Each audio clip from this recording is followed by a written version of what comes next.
Jomo Kenyatta University of Agriculture and Technology, JKUAT, is a university of global excellence premised on quality training, research, innovation, and entrepreneurship for development. Her mission is to produce innovative, responsive, and relevant solutions for socio-economic transformation. My name is Professor Victoria Wambui-Ngumi.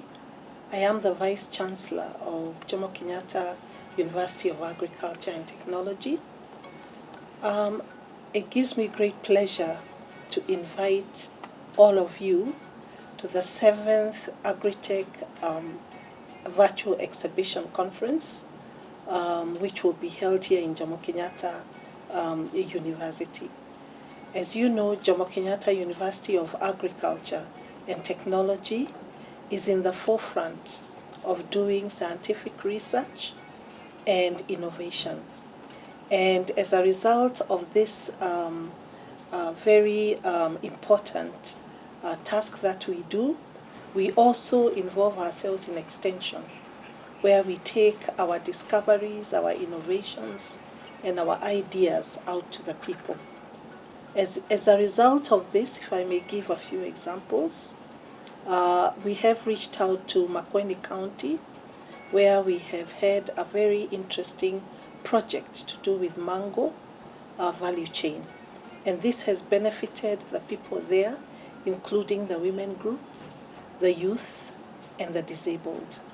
In addition to that, in Kiambu County, we also have a very big project on banana, again, production of bananas and processing of bananas with the county office, especially the women rep.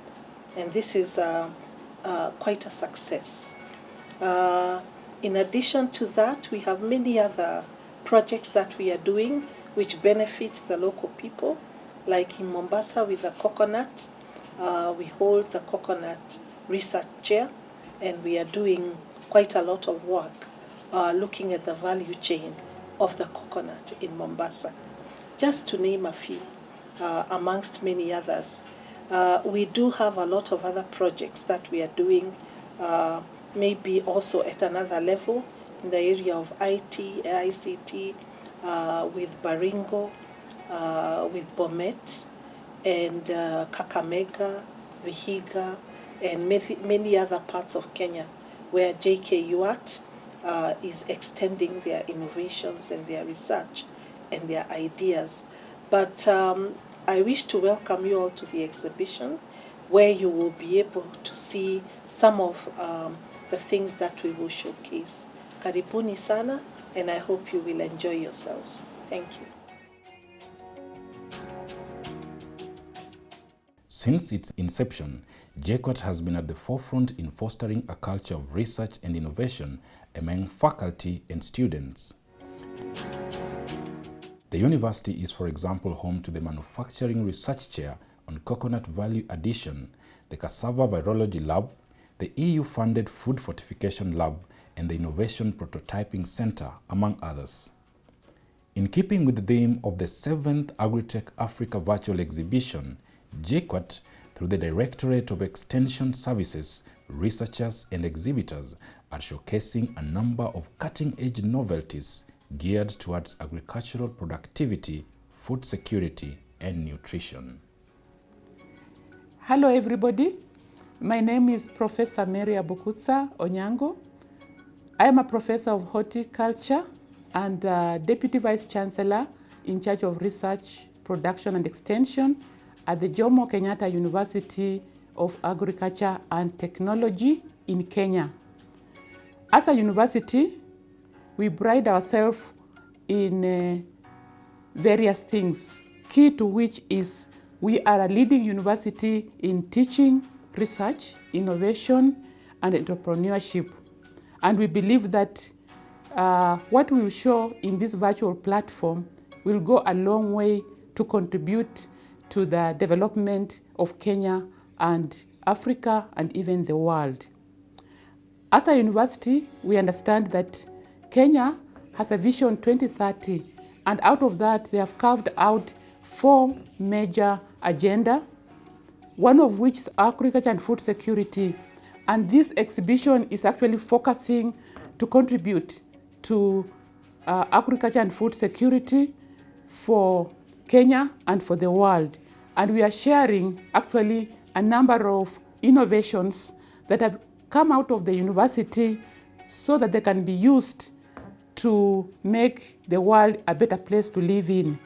And we believe that as it is articulated in Vision 2030, the youth, innovation,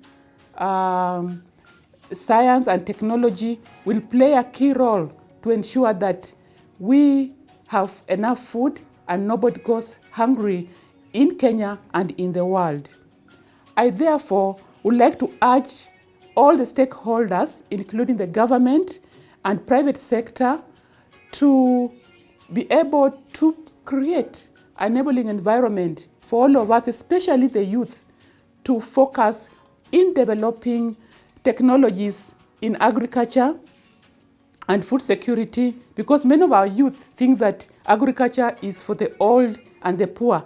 But with the technologies, we know that they have a big part to play, especially in Africa, because Africa has the largest population of young people. So I urge every young person to take this serious and play their part so that they can be able to be innovative and be able to provide solutions in this time and age so that we have a better place to live in. Welcome to this virtual platform, and I hope you enjoy. You are most welcome. Thank you.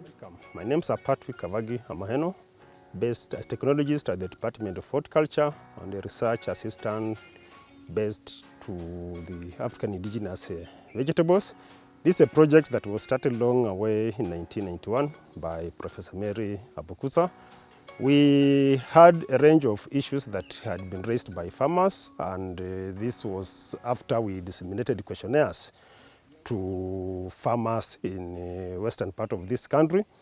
And what came out clearly was lack of clean planting materials, that is the seeds for selected African indigenous vegetables.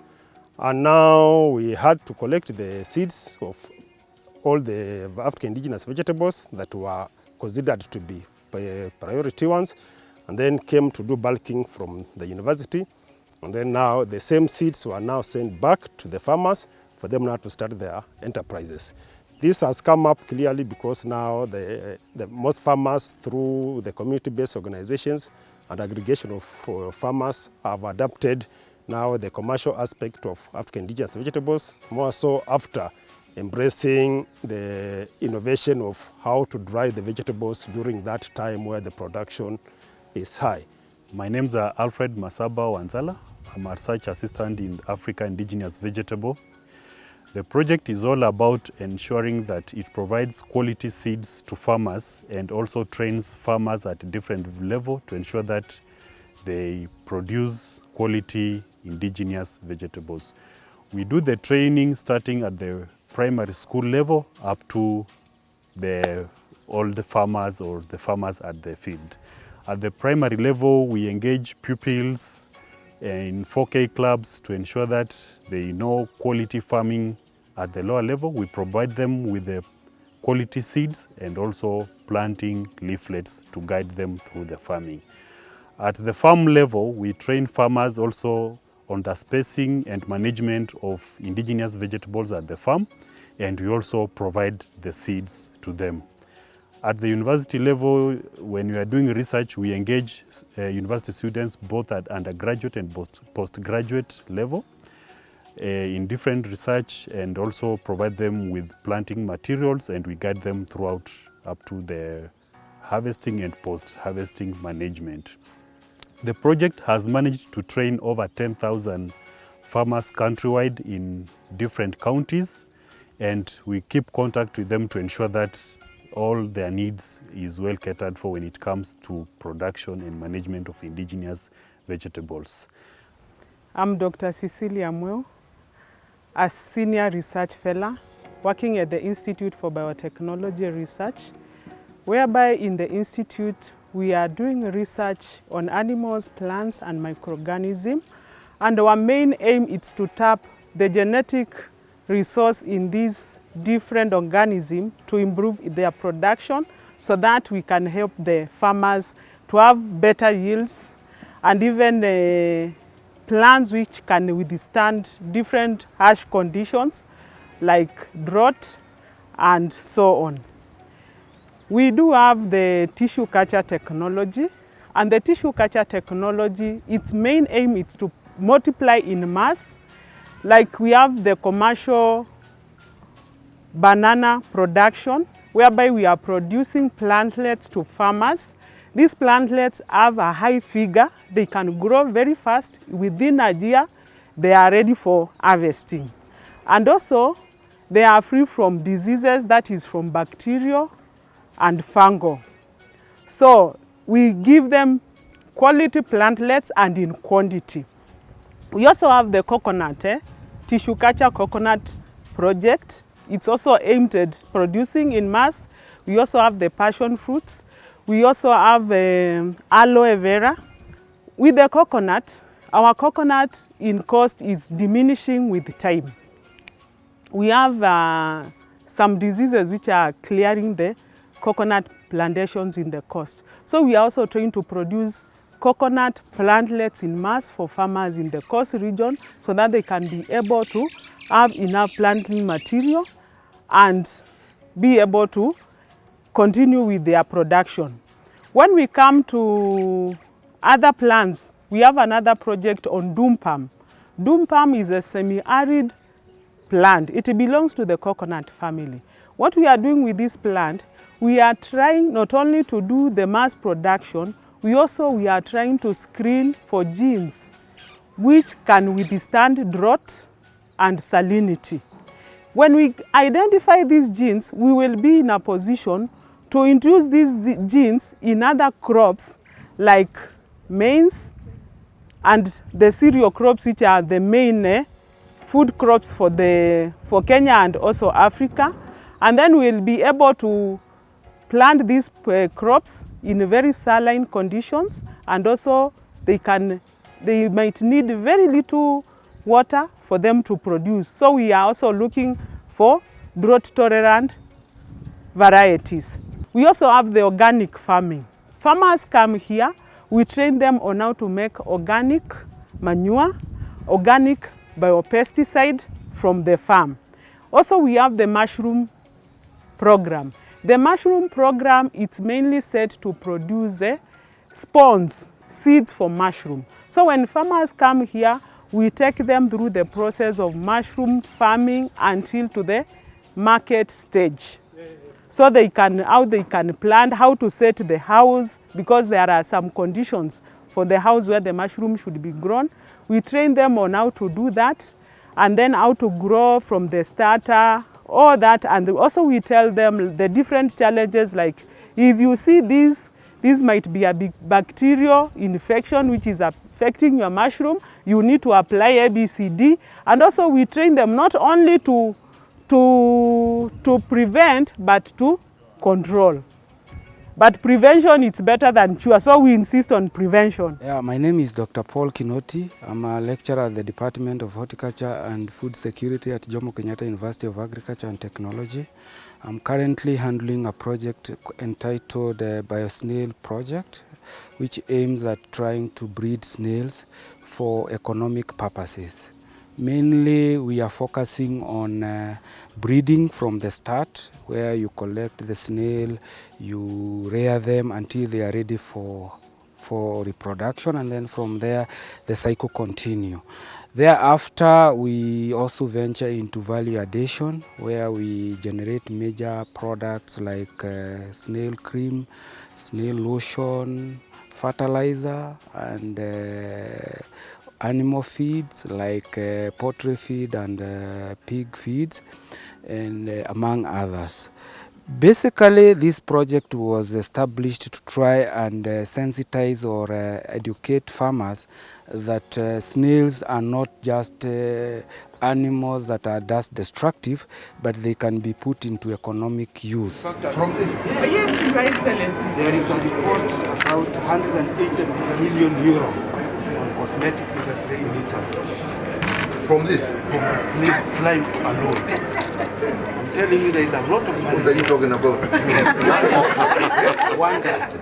Snails are small or micro livestock, and because of the fact that they are not labor intensive, they are herbivorous, so they can feed on all types of vegetation. We have more than 500 species of plants or vegetables that can be consumed by the snails, and the space of the land being very small, meaning you can even do it in urban area, make the business very viable in terms of space, in terms of labor, and in terms of capital investment. We have also the extension where we also extend our knowledge, skills, and technical aspect to our farmers, either locally and even outside our borders. And we normally do our training here, having been granted that permission by the Kenya Wildlife Service, and we normally do it after every 3 months. So far we have done the first one. Because of the impact of COVID, we had to stop. We are scheduling to do another training next week from 25th to 27th. In terms of farmers' capacity, we have trained about 25, the first lot, and we are targeting 30 or even 40 next time, and even more. So there is an opportunity, and we are likely to impart this knowledge down to the farmers. Years of research on insects. So insects is what I know. Sijui kitu ingine. Unajua tu mambo ya wadudu. Wadudu, different insects, crickets, termites, grasshoppers, locusts as food. Yeah. So watu wanapenda kuniita insect man. Insect man. And it seems that you took a lot of interest in crickets. Yes. As far as comparing to other insects. Yeah. Why crickets? Actually mwanzo si kuanza na crickets, nilianza na termites, kumbe. Hawa wenye wana fly when it rains. Yeah. So that's I studied termites for my masters and my PhD. Yes. Where we harvested a lot of them from Western Kenya and fed children. We fed 550 children in Kakamega and Mumias for 1 year on kumbe, and then evaluated how their growth and development is happening as a result of kumbe. But then later, after I finished my PhD, I realized it's actually easier to study and farm crickets as compared to termites. Termites ni wagumu kidogo. Maana wale wako na queen ambaye is very intelligent. You've gone that far. Yeah. Now, kabla tujaenda ndani sana, wacha tuzungumzie tu hawa chenene ama nyenje kwa Kiswahili wanavyojulikana sana ama crickets. Tunawajua sana hawa ni wadudu ambao mara nyingi wako kule kwenye field, the field insects. And that's what we know them for. Now, what is the origin of cricket rearing and how far when did the journey begin in Kenya? In Kenya, the journey for cricket started around 2012. That's when we started getting interest that we can actually farm them. But kitambo, crickets were eaten. If you look at traditional knowledge among people in Western Kenya, among the Lus and the Luyas, crickets were one of the insects they were consuming, together with termites and ants and other insects. Yeah. So in terms of eating them, we didn't start in 2012 because they had been eaten before. But in terms of starting to develop farming technologies, we started around 2012. And like I mentioned, we started by harvesting them from the shambas. You listen, you hear one making noise, you pick it, hear another one making noise, you pick it, bring them together, and then they start a colony, start a family. And so we have built it over years. We started by using rudimentary things, farming them in buckets and karais. Yeah. But now you can see we have facilities, we have farming models that we can actually do commercial farming. We have now moved from that small rudimentary way of farming to commercial ventures, where I can say I'm investing my hundreds of thousands to get money at the end of the day. At the end of the day. Yeah, because we are not looking at just household consumption. No. We are actually looking at industrial level consumption, where I can sell my 500 kilos of crickets to an industry, to Unga Limited, to make flour, or to an animal feed manufacturer to make animal feed. Okay. My name is Waweru Mwangi. I'm a professor, I'm an associate professor in the Department of Computing, in the School of Computing and Information Technology. Now we have a project on creating a maize information repository. We call it MFIR, Maize Farming Information Repository, which aims at creating a knowledge base of all information related to maize. So we started this some time back. We discussed with several stakeholders and even other institutions, actually, like IHAB and many others here in Kenya. And then we conceptualized the idea, and we were supported by the JKUAT Division of Research, Production and Extension. And we have also been supported by now currently the Africa AI Japan project.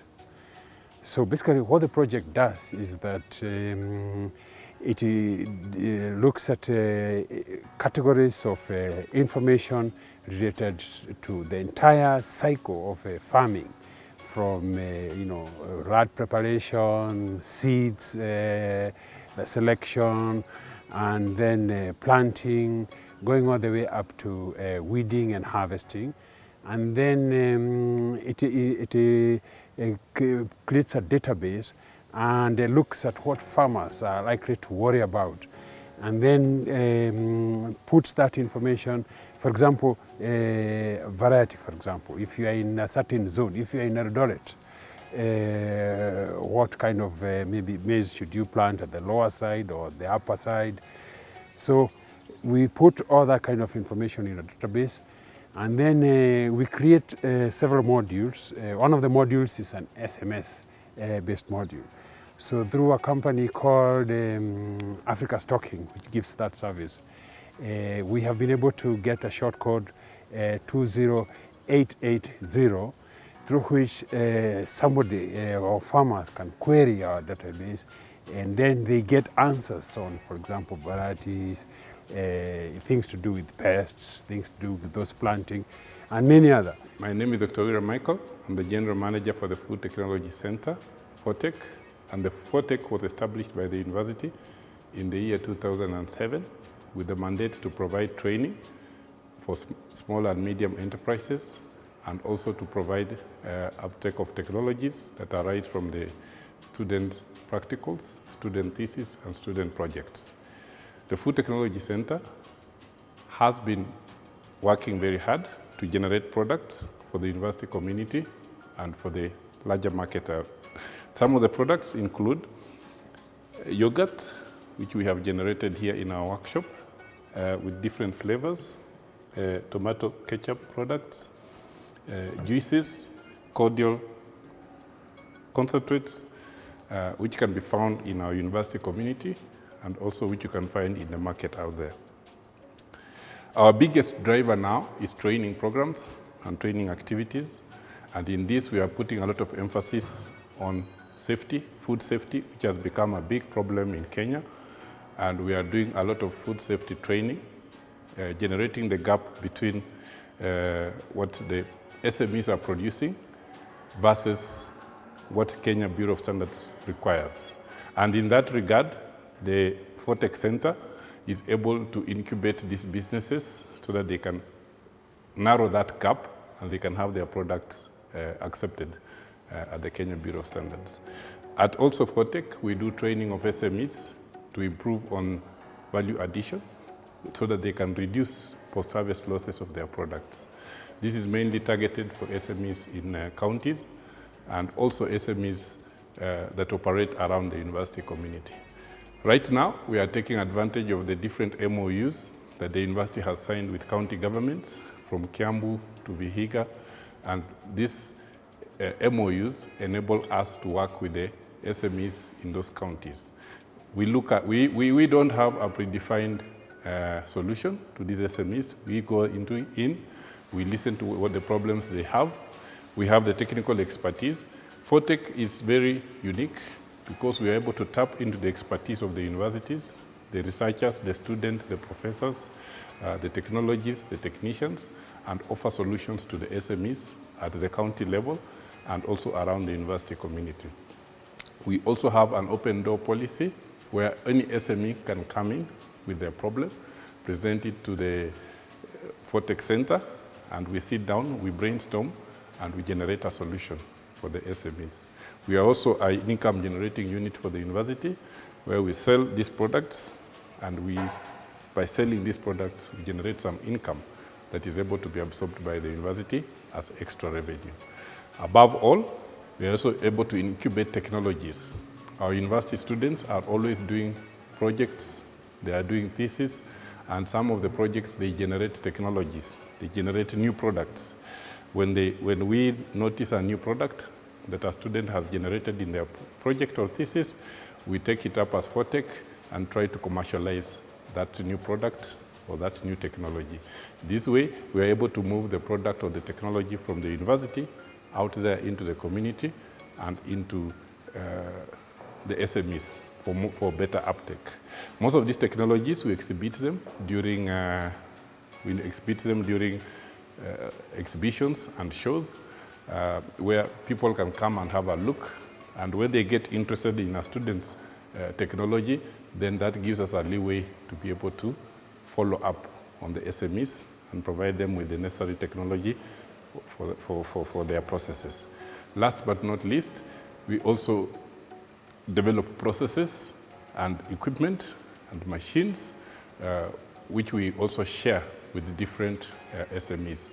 From extraction, use extraction machines, to sieving, grading, and so on. All these technologies we are also able to share with the SMEs for the uptake.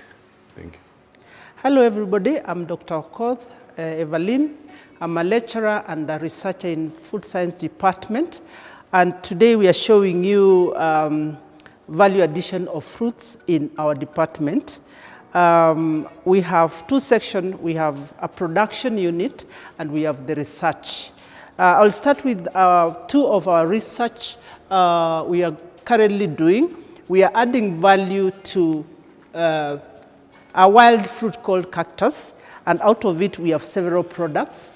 We make the pulp out of it, and out of this one we can make our juice.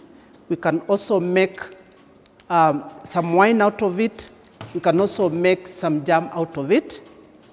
And so we are working with the farmers from the dry areas, the Laikipia, the northeastern place, because the fruit grows widely and versatilely there. Secondly, we have another wild fruit, which is called gooseberry, also growing in most regions of the country, Central, Rift Valley, and also northeastern and eastern. So out of it also, we are adding value to several products. We have the juice out of it, as you can see, a pretty healthy product. We can have both the ready to drink and concentrate. We can also have jam out of it, and we can also make very good wine out of it. Okay? And so in our production or in our innovation, we are working with the farmers in these regions to make sure that all is not lost, because these fruits are growing widely in the bush, yet they can make gold out of it. And our aim is to make sure that we work with community and add value to their lives, make cottage industries out of them, and make a livelihood out of it. Thank you very much for today. Welcome. I'm Professor Bernard Ikua. I'm the research chair holder for university's research chair on manufacturing, the only research chair on manufacturing in Kenya. I am also the Deputy Vice Chancellor in charge of administration at JKUAT. I'll talk about the manufacturing research chair that we are having in JKUAT, which is a running project focusing on the coconut value chain. We are carrying out research in various areas of coconut. The various areas include the food products, food and beverages. We also have cosmetics and beauty products. We have energy value chain also. We also have machineries and tooling. And we also have biomass, fabrics, and textile. All these are streams within the manufacturing research chair, and we are trying to improve the livelihoods of the farmers and small-scale enterprises in the coast region who are dealing with the coconut crop. What we are focusing on mainly is adding value and also constructing machineries to help them in processing of the coconut. So we are also doing some training, quite a bit of training in the area of standardization, quality, packaging, and so on for players, mainly small and micro enterprises in the coconut value chain. And we are doing this mainly in three counties, that is Mombasa, Kwale, and Kilifi County in the coast region. That's what we are doing. The output that we are having, also training at master's level. So far, we have been able to develop a lot of equipment for value addition of coconut. Some of the equipment include stirrers, including mixers for cosmetics and beauty products, which we are also piloting in the Kwale County. We have also made equipment for mechanization of the husking of the coconut fruit, and that has been taken very well by the farmers in the coast region. This we have also disseminated in the coast region, and they are continuing utilizing them. We have also developed a decorticator, which we are now running and refining, and this is going to be very, very helpful for textile processing and for cocoa peat production. Cocoa peat is very, very important in agriculture, especially for horticulture use. So, and it's a good byproduct of the husks of the coconut, and we're actually producing. Out of it also, when we produce, we bring out the cocoa peat also as a byproduct. It's a byproduct to fibers that are also taken out of the husks. We are producing the fibers also, and we are helping to produce fibers so that they can also be used to make other products such as doormats, ropes, and so on.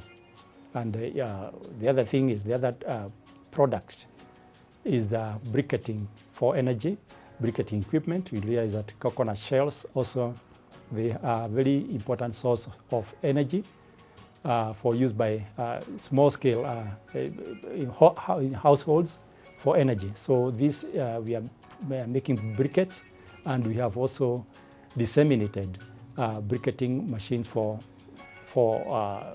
use by SMEs in the coast region. All this we have actually done. We have also, I think I mentioned earlier, we have trained quite a number of players, small-scale players, about 100 of them so far, and we are still going to train many more. And these technologies that we are disseminating also have been received very well. They have helped to improve the livelihoods. They have helped to improve the productivity and ensure quality and consistency in the products that they are making. And we are receiving very good reports about it as JKUAT, and we are very proud of it. Now, this manufacturing research chair is actually supported by the National Commission for Science, Technology and Innovation, that is NACOSTI, and also with our partner IDRC, that's the Canadian Development Research Corporation. So this is a collaborative research. We also within JKUAT, within Kenya, we are also collaborating with a number of institutions, including the Nuts and Arrow Crop Directorate, which is under AFA. We are also collaborating with Moi University, who are very strong in textiles. We are collaborating with also with Multimedia University, but most of the players are within JKUAT. So we are working together We are multidisciplinary, as I mentioned. We have chemistry, we have food products also. Sorry, I didn't mention that. We are also looking at the food value chain for the coconut products. We are looking at the oil, that is virgin, VC of virgin coconut oil. We are analyzing and also looking at different mechanisms for production of the oil to ensure that it is oil that is fit for consumption. We are also looking at the fatty acids and many other things. My name is Joyce Chepngeno, a PhD candidate on the Baobab project. And this is a project funded by the German Federal Ministry of Agriculture and in partnership with several other universities in Africa. In Kenya, it is here in Jomo Kenyatta University, as well as Pwani University. In this project, we are looking at the diversity and nutritional profile of this baobab fruit, and because it grows in the arid and semi-arid regions where we often have cases of hunger and malnutrition in these regions. And that is why we went for baobab that can supplement the incomes of these communities. So we get these fruits from the baobab trees across the region. That is mostly in Kitui and Kilifi counties, but it also grows in other arid areas, only that our study has been focused on the 2 counties. When we get the fruits from the trees, we crack them and we get this powder, which we've done a little profiling, and we found that it is very rich in vitamin C and other antioxidants, and that means it confers health benefits to the consumers.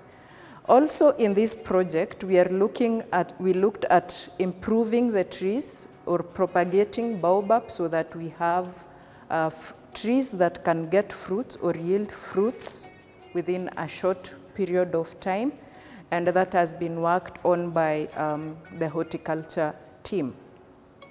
We are also looking at the value chain for baobab and looking at it in terms of economies. How much are we able to trade within our country? What products are we developing from baobab to actually market and probably get a chance to do export for them? So we currently have students working on aggregation chain of baobab, and the project is actually funding a demonstration site where we can have farmers or people producing these trees aggregating the fruits, and then cracking them using the approved or the food safe procedures to extract the powder, and then we can trade in them. Also, safety of the products is currently being looked at because of the handling protocols that go into it, and we are having positive results on developing critical control points to have a product that is safe and shelf stable. Thank you. Okay, my name is Alex Maina. I am the project coordinator of HOSA, Horticulture Students Association. And my role in HOSA is I coordinate projects, I manage projects, and I see for the best projects that we can do as HOSA. So we try to find out the gap in the agriculture markets in HOSA, and then we find projects that can be able to fill up that gap so that we can be able to meet the needs of farmers. Yeah. So Horticulture Students Association, this is an organization of students who have come together to be able to enrich themselves with skills in the horticulture sector. Like we try to do practicals, more that are not offered in the course, whereby we deal with the plants from propagation, seedlings, to the management, growing, production, and even fruiting. And we try to identify the key things that farmers need to identify when they're growing up. We also try to venture out into businesses, including a propagation unit and urban gardening, where we try to give people the chance to grow their own food in their own balconies, in their own small spaces, and we try to enrich vertical farming. Yeah. What is this business venture? The business is, okay, so in the seedling propagation unit, we try and most people don't get certified seedlings, like seedlings which are not yet, they're not assorted. So we try to fill that gap, and we produce very healthy seedlings, well nurtured and well fed, and we sell to farmers so that they can plant them in their farms. And in the vertical gardening or the urban gardens, we try to build systems like capillary wicks, hydroponics. These are systems that are easily set up, and they can be set up in a very small space. So we set them up in farmers, in homes, in rooftops, in balconies, where they can feed the family. And the clients are happy with us. They're happy with the work that we're doing. They're able to produce vegetables that are not even sprayed, that they know where they're coming from. They know what they're producing, they know what they're eating. They don't like buying things from the market. So they are glad that you have ventured into this business and you are helping them, as well as helping us. Yeah. So JKUAT has given us a platform. It has given us this association. It has really helped us to reach more people, and we get many calls through JKUAT. Yeah, because we are recognized as an institution of higher learning, and what we do here is actually higher than what a normal farmer would do. My name is Pramila Nekesa Mwibanda, former member of Horticultural Students Association, HOSA, which is a horticulturalist club founded inside JKUAT, Jomo Kenyatta University of Agriculture and Technology. Currently, I am a partner at Urban Smart Gardeners, HOSA, which is a company that was started with my colleague, Joash Njani. And our main aim was to at least tackle the issue of food security, whereby we realized that most people in the urban centers don't really have access to clean, fresh, accessible foods. Therefore, they used to come to us and maybe see some few setups which we had set up and were interested in having them refurbished at their place. So we decided to at least approach one of the members who were interested, and they wanted at least a garden. So we went and did the first setup, which was around late 2019. That was our first venture. But as the corona came by earlier this year, 2020, we got more people needing the gardens. Therefore, we've expanded and at least have done several vertical gardens for people mostly in Nairobi, the outskirts of Nairobi. So during the corona period, most people couldn't really go to the markets because they were closed, or maybe they were scared because they were exposed to the COVID virus. Therefore, they will seek to gain kitchen gardens in their own backyard so that they can get their food direct from the source. Also, another reason why people were venturing more into the gardens is because they really had more time. So they realized rather than spending their time just sitting around, maybe watching movies and all that, they decided maybe why can I start a garden and do the management of the gardens. And for us, the youth, we realized that we have idle time because the schools were closed and we couldn't really go to class anymore. So it was a way of the students being able to earn something instead of just sitting around at home, and at least learn a new skill and also have an impact to the society by feeding them and also playing a role in ensuring food security is solved in the country, Kenya. Also, through this venture, at least the university gave us a platform at least to be exposed to some tools and knowledge, and we were able to at least gain these skills, and now we are able to go outside there and start this business as our own. It's still very young, but we believe that with time we are going to have an impact in the society and build as many gardens as possible in Kenya, and also handle the management, because we do the setup, we do the management, and even we do the repairs if necessary.